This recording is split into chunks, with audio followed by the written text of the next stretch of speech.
I'm Logan Crawford, and right now on GBN, we're sharing a heartwarming children's book that teaches powerful lessons about fairness, courage, and self-advocacy.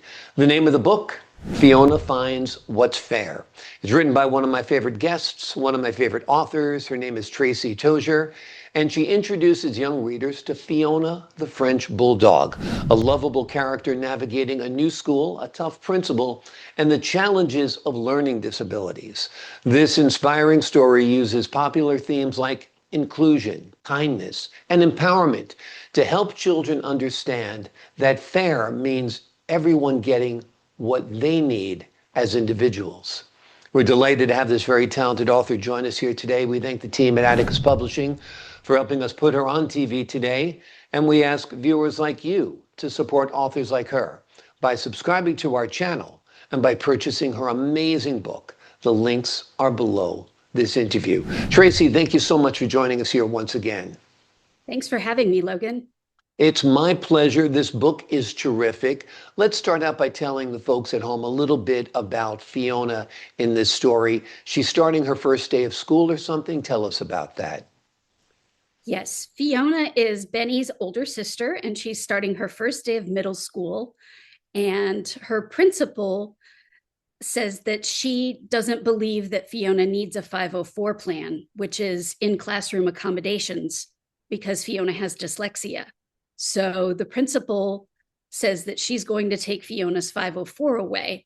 And Mama Bulldog steps in at that point and goes to the superintendent, Mr. Waukese, to advocate for Fiona. And he agrees to get Fiona tested to see if the psychological testing indicates that she has a need for a 504. And indeed it does. So Fiona gets to keep her 504. And Wonderful. that's a story ripped right out of my daughter Fiona's real life. Yeah, you were saying when it comes to bulldogs, you're the bulldog. You're the one who advocates. Tell us a little bit about your own circumstances and how you had to learn to be an advocate. I've always advocated for my kids throughout their school careers in all different kinds of schools, international, private, Christian, and public schools.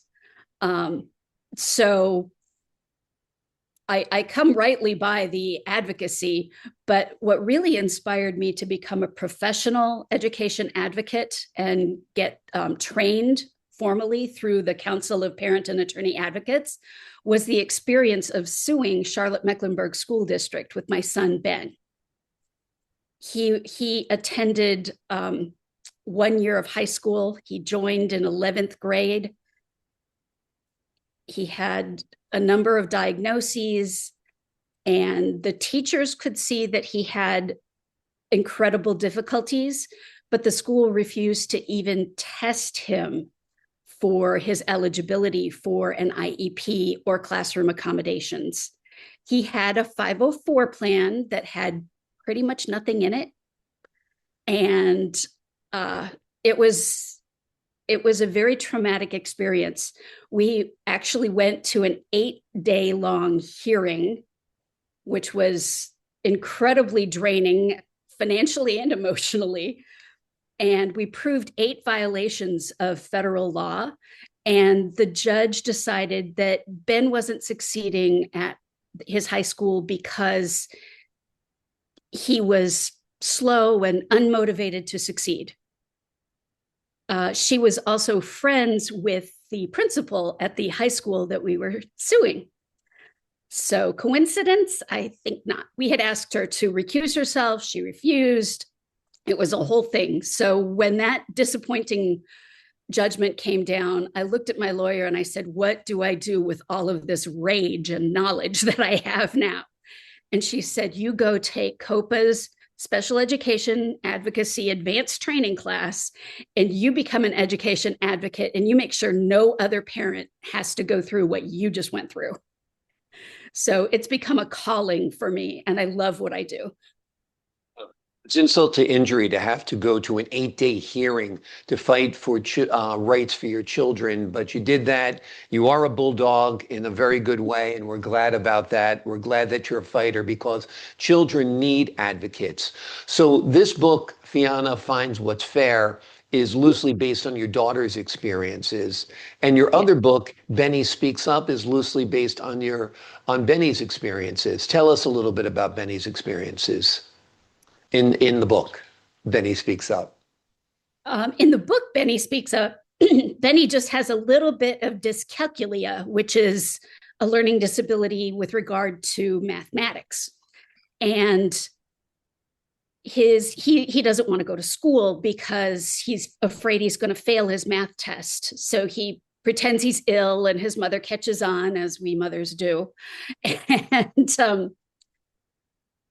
he admits that he didn't have his special education teacher for pullouts to teach him about fractions. So he's sure he's going to fail the math test. And he said that he asked where his special education teacher went once, and Mrs. Poodle told him to sit, stay, and be quiet. So Mama Bulldog teaches Benny about not being timid and silent or angry and aggressive, but being calm and assertive. And they talk a little bit about timing his approach to the teacher. And then he's afraid that she's going to send him to the principal. And he barks at little pups like he might eat them. So Mama tells Benny that if he gets sent to the principal's office by Mrs. Poodle, his teacher, that he should stop in the restroom before he gets there. If the principal barks, let him bark. And when he's done barking, ask if you can go see Counselor Greyhound. So they play it, they role play, or Mama presents him with a number of contingencies and how to handle things if this happens or if that happens. And Benny advocates for himself, and he's very successful. He goes to the principal's office, and instead of barking at him with a note from Mrs. Poodle, the principal welcomes him to sit down. He makes him a puppy chino, and they wait for his new math tutor, Herr Dachshund, to arrive. Wonderful. So, and it's so important that parents have language to teach their children about self-advocacy, because it's not just something that's nice to know how to do. It's a lifelong skill that we all need to develop. Exactly. If you don't speak up for yourself, nobody else will. Nobody else will know your needs. Nobody else will know your hopes, your desires. So you do have to learn to speak up for yourself in this world. And it seems your books are both for parents and children. They empower children with one level of knowledge and parents with another level of knowledge. Talk to us about that, how they're useful to both parent and child. I wrote the books for parents to read to their children exactly so that parents could learn some skills that they themselves might not be aware of, and learn some things that they themselves might not know.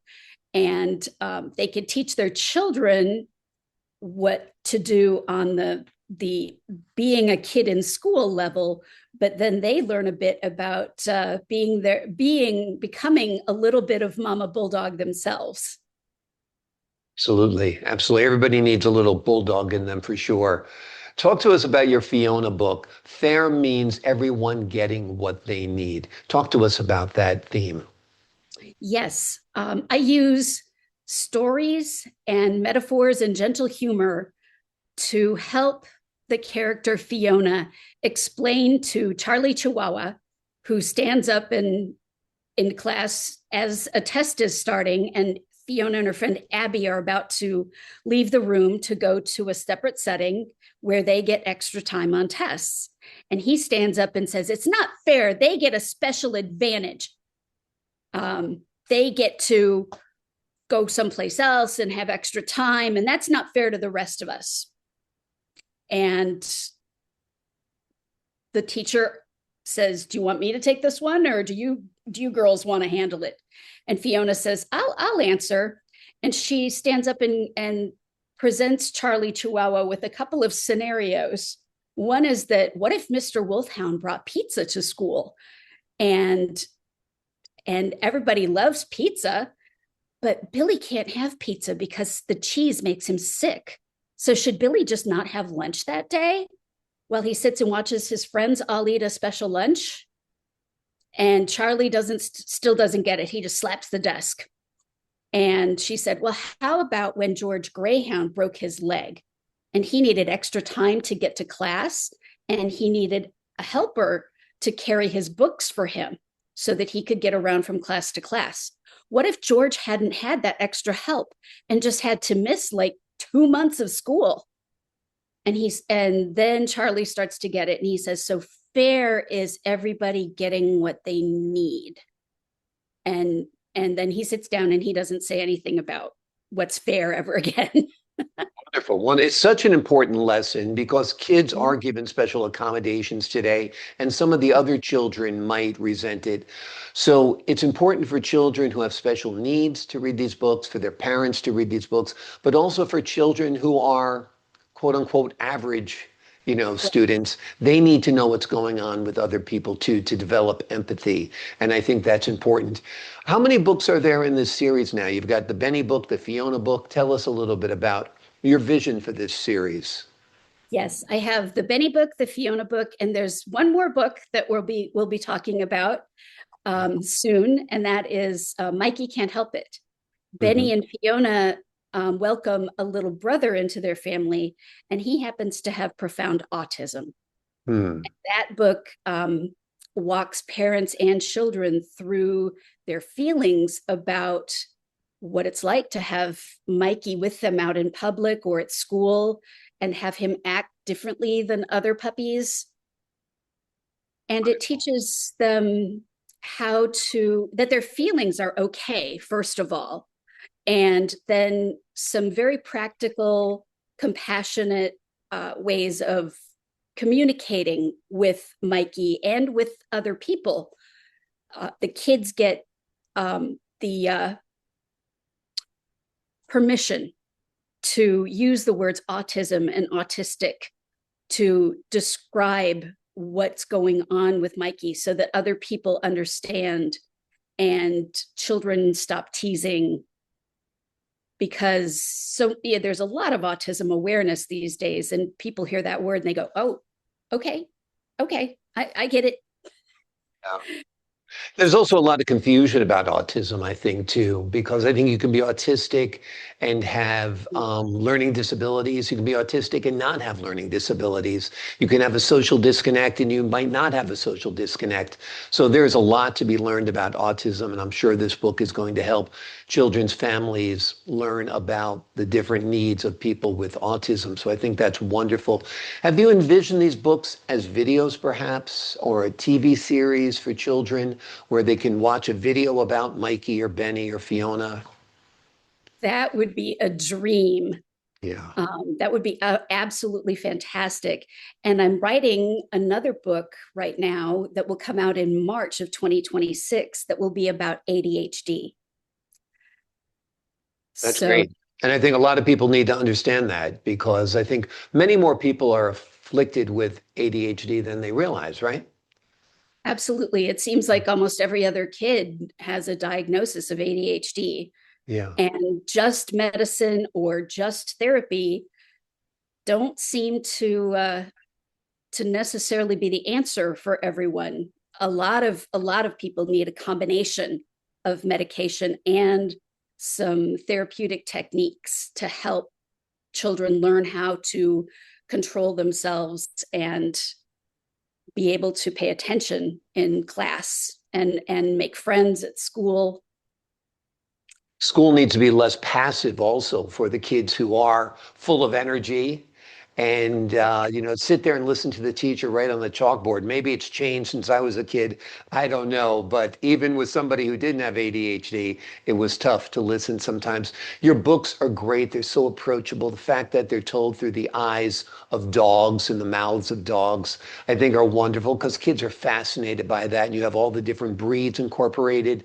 And I'm fascinated by that. The greyhounds, the poodles, the bulldogs, wonderful. The name of the book we've been primarily focusing on today is Fiona Finds What's Fair, a Mama Bulldog book. It is written by Tracey Tozier. It is a powerful and heartwarming story that teaches kids how to advocate for themselves and believe in what's right. Tracey, thank you so much for joining me here today. Thank you so much for having me, Logan. It's been a pleasure. Pleasure's been all mine. I appreciate your time, your insight, and the wonderful work you've done on these books. To the folks at home, I'm Logan Crawford for the Global Book Network. So long for now.